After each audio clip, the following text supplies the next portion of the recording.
Dugout News YouTube channel is what you're watching. Welcome aboard, guys. Now, got some new news for you concerning Fabio Wardley, and we understand that it has been proven, at least there is no problem, concern, or investigation that is surrounding the gloves worn by Fabio Wardley in his devastating win, destructive win against Frazer Clarke just recently. Now, there was no objection from Frazer Clarke or his team about the gloves worn by Fabio Wardley prior to the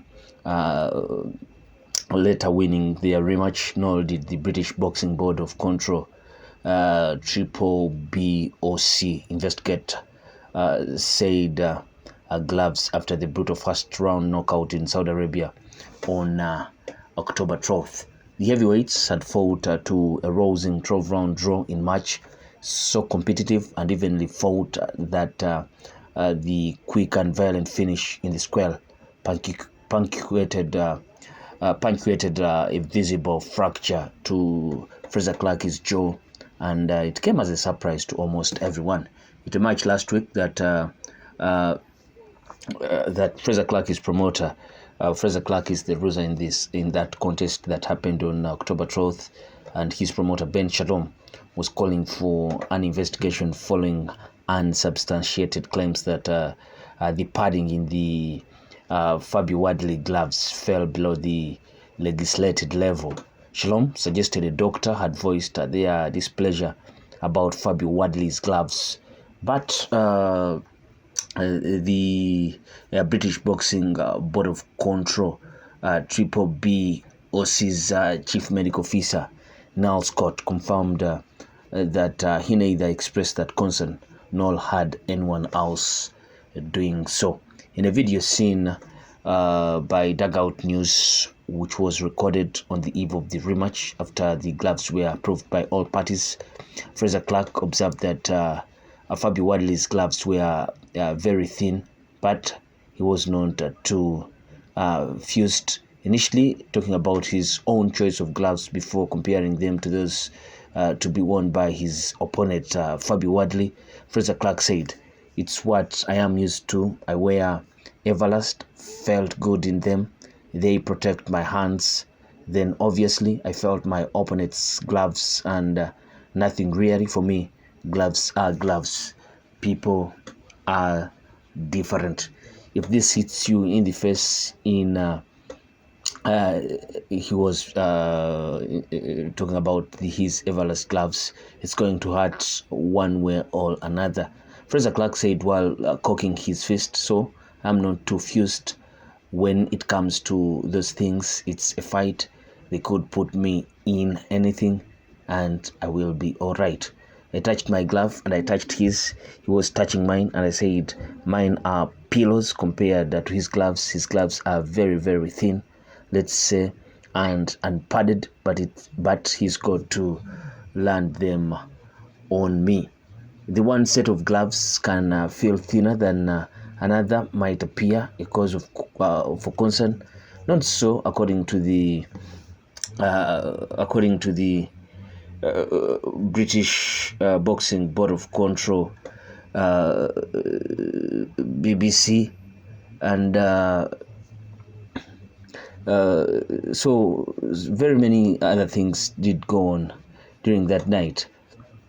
So, according to the British Boxing Board of Control, OC's Dennis Gilmartin, who has tightened the rules to ensure that all gloves used by the British Board of Control's regulated events meet strict standards. Those procedures have since been adopted by the European Boxing Union, EBU. The design of all gloves worn in fights commissioned by the British Boxing Board of Control must be vetted long before they are used in a fight. Gloves are checked extensively before they are approved.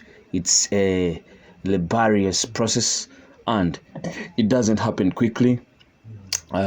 He said, before going on to explain that each glove will be weighed by the gram to ensure it doesn't weigh less than the legislated weight before the glove is dissected to ensure that alien materials are not used. They are then extensively trialed by licensed boxers in licensed gyms. In short, it is perfectly normal for certain gloves to feel different to others.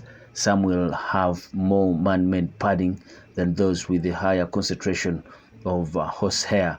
For example, first and foremost, they have to weigh a minimum amount, Gil Martin said, so the weights are all the same. But if certain gloves are heavily loaded around the back of the hand and the wrist, and therefore have less padding around the knuckles, we won't approve them. But yes, there are gloves that are known as puncher's gloves. There are gloves that have extra padding to protect those who suffer with hand injuries. No two pairs are going to be exactly the same. Gil Martin went on to explain that the Everlast gloves worn by Frazer Clarke are mass-produced compared to the fly gloves worn by Fabio Wardley in both fights, which are handmade to the specific dimensions of a fighter's hands. Naturally, they will feel different. All approved gloves are listed on the British Boxing Board of Control's website. We have removed certain gloves over the years from the approved list.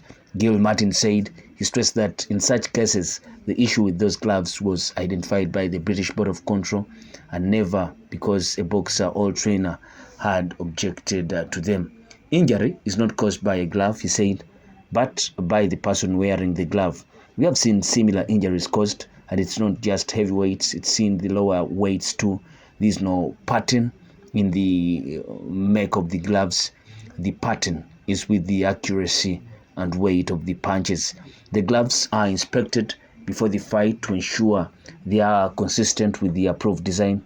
All parties will check gloves to ensure everyone is happy to proceed. On this occasion, the inspector overseeing the process and checking the gloves alongside the boxers and their teams was the head of the British Board of Control, Robert Smith. Nothing wrong with the gloves. I did the gloves meeting, said Smith when he was talking to various media outlets in his message on Wednesday. There was no objection to the gloves before the fight. Now, this serves to imply that there was no